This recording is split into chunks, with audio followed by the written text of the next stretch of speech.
Oi, gente, tudo bem?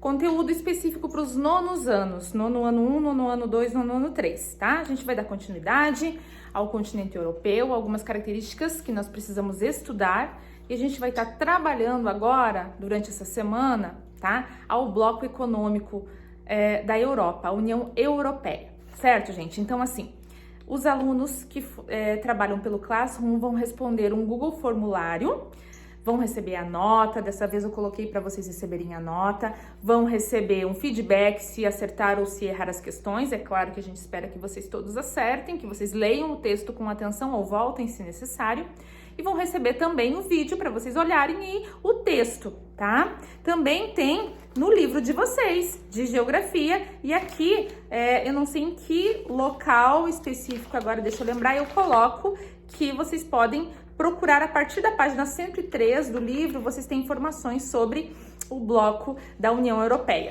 tá? Mas nós pegamos um assunto e alguns contextos bem interessantes e que vocês têm que saber. Então, a gente colocou a questão da formação da Europa, ela também é formada por 50 países, desculpa, eu falei também porque eu tinha feito o vídeo dos Estados Unidos, que é formado por 50 estados, né? Por isso que eu coloquei também, tá? E o bloco econômico, a União Europeia é um bloco econômico, tá? E político, que é considerado o maior do mundo. Então, nós temos alguns objetivos específicos do bloco econômico da União Europeia e nós temos também no texto quais são os países que fazem parte desse bloco e que são países que têm os mesmos objetivos, tá? Se nós temos 50 países europeus, não são todos que fazem parte do bloco econômico, são 28 países. E a prof, a gente coloca aqui para vocês no texto quais são eles, tá? E colocamos também quais são os objetivos desses países em relação à efetividade desse bloco econômico. Uma das coisas, por exemplo, é garantia da liberdade, de segurança e justiça. E aí tem mais 4 objetivos específicos que vocês vão ler e que vocês certamente, né, já ouviram falar, certo?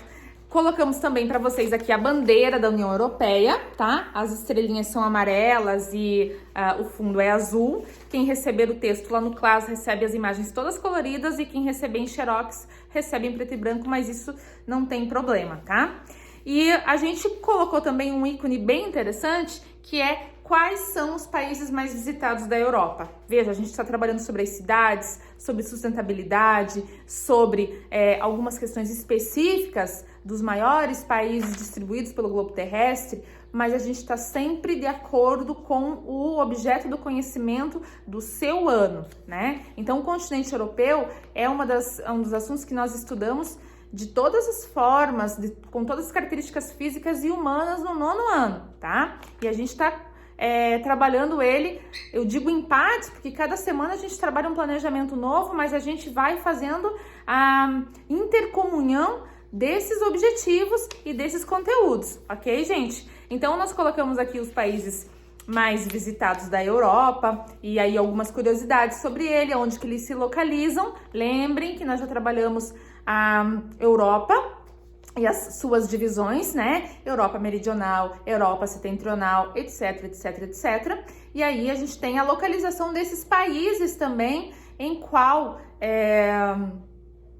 localidade do continente europeu, tá? Então a gente tem a Itália, cada país vai ter uma imagem belíssima, né? Uma imagem que representa por que é um dos países mais visitados do mundo, tá? Nós temos também a França em segundo lugar, em terceiro lugar a gente tem a Holanda, em quarto lugar a gente tem a Espanha e em quinto lugar a gente tem a Turquia, tá? E nós temos as imagens e algumas informações bem importantes e relevantes, certo? E aí nós vamos ter algumas atividades, né? Que o pessoal vai fazer aí registrado, né? Os impressos e vai fazer no Google Formulário as atividades de quem faz no Class, tá? Então, são algumas folhas, 4 ou 5 folhas, tá? Mas tem bastante imagens, tem mapa, né? Tem, quer dizer, mapa não coloquei, tá? Mas tem as imagens, a bandeira da União Europeia e tem as imagens dos países, tá? Desses 5 países que são os 5 países mais visitados da Europa, tá? E todas as atividades a gente procura exercitar o protagonismo, a pesquisa, a leitura, a compreensão dessa leitura, a interpretação e a produção. Tudo, gente, está devidamente amarrado, tá? O conteúdo escolhido, ele não é aleatório. O conteúdo escolhido, ele é de acordo com o nosso planejamento anual, está lá, de certa forma, no seu livro didático, tá? E a gente faz as amarras possíveis durante esse período de atividades não presenciais, tá?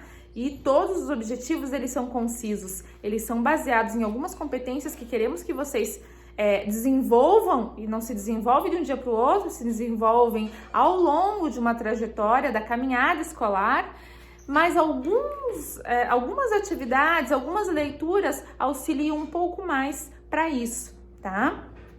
Então, queremos que vocês leiam, que vocês interpretem, que vocês compreendam, que vocês registrem, que vocês produzam. Se vocês fazerem isso, nas atividades que nós propormos, né, vocês certamente vão ter uma evolução mais adequada para que a gente consiga suprir essa falta de muitas coisas que a gente tem durante as atividades não presenciais no nosso retorno. Mas certamente, com a nossa ajuda e com a ajuda de vocês, a gente vai superar todas as fragilidades, tá? Então, uma boa atividade para vocês, uma boa leitura e até o próximo vídeo.